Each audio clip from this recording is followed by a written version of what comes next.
You guys, the Salvation Army Canada has implemented a no jab, no pay policy, and they are actually denying some of their staff's religious exemptions. I can't believe a church would do that.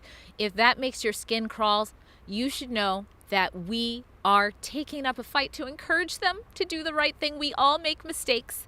So if you want to hear what's going on and hear from the lawyer we have on this case, Leighton Gray, you can go straight to the action by going to honorexemptions.com. There you'll find a petition we set up so you can share how you feel with Salvation Army, and we also have a way that you can help support the legal action we are taking, from hiring top-notch lawyer Leighton Gray to represent one of their employees who is going to be tossed to the side come November 15th for not jabbing, even though they have strongly held religious convictions for not doing so. And very few places accept conscientious objections to vaccines as if they are the arbiters of what is or isn't a religious belief or an appropriate point of view for you and your own conscience. One case that fits this description is a bizarre case. A company, a charity called the Salvation Army, Christian in nature, all about conscientiousness, all about belief and religious belief. It's a Christian organization, and yet it turns out that they themselves refuse to grant exemptions to their own staff. Joining us now via Skype from Vancouver is our friend Drea Humphrey with more on the story. Drea, great to see you again. Good to see you as well. Hi, everyone. I respect the Salvation Army. I grew up aware of them, knowing a little bit about them. When I was a young child, of course, I didn't know what salvation meant. I didn't realize that that was a religious concept and that this was a religious mission that was a charity. Many of the people who work there do so for religious reasons.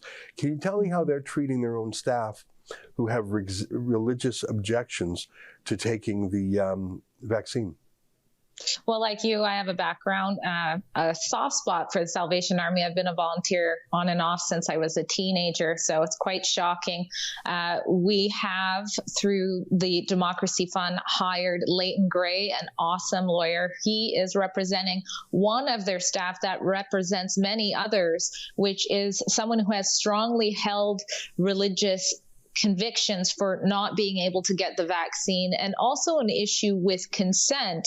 And as you mentioned before, we just simply don't know what to expect, what could happen with this vaccinations. And like this particular client, the Salvation Army, which is not just a charity, it is also a church, one of the largest churches in the world, is denying some of their own staff. I have yet to find a client or somebody who works there who has had their religious exemption accepted. All the ones that I'm talking to from across the country are saying that it has been rejected. Their own pastors or religious leaders within the organizations have been told they're not allowed to write religious exemptions. And this isn't something that the government has imposed on the Salvation Army. They have their governing board of people that sat there, made the policy, and now is combing through people's religious beliefs of the same faith and saying, nope, not this one. You know what? I find that mind-boggling and hard to understand and contradictory and denying the very nature of the Salvation Army, of all the places in the country that you would think would respect a religious objection, a religious exemption. Would it not be a church whose own members say, this is what I believe? And here you have a board saying, no, we're going to be not only reject you, but we're going to be more more critical, more hostile to your religious views than even the government requires. Like this is saying in the New Testament, render unto Caesar that which is Caesar's. That's taken to mean there's certain things that are the domain of heaven and certain things that are the domain of man and Caesar or politicians. All right, fine. But what's incredible about this church, the Salvation Army, is that they are going beyond what Caesar demands. They're going beyond what the politicians demand. That is weird to me, and I'm not even a Christian, Drea.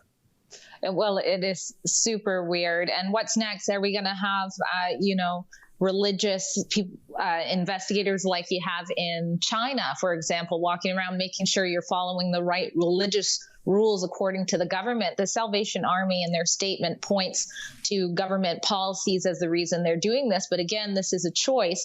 And even their founder, William Booth, I mean, the politicians of the time were completely against his idea of going to the needy and helping in this way. He had a simple philosophy. I think it was soup, soap, and salvation. Now we're looking at soup, soap, and segregation. It doesn't align with their values, and they can't use the government as an excuse. This is their choice. That's an excerpt from my daily show, the Ezra Levant Show.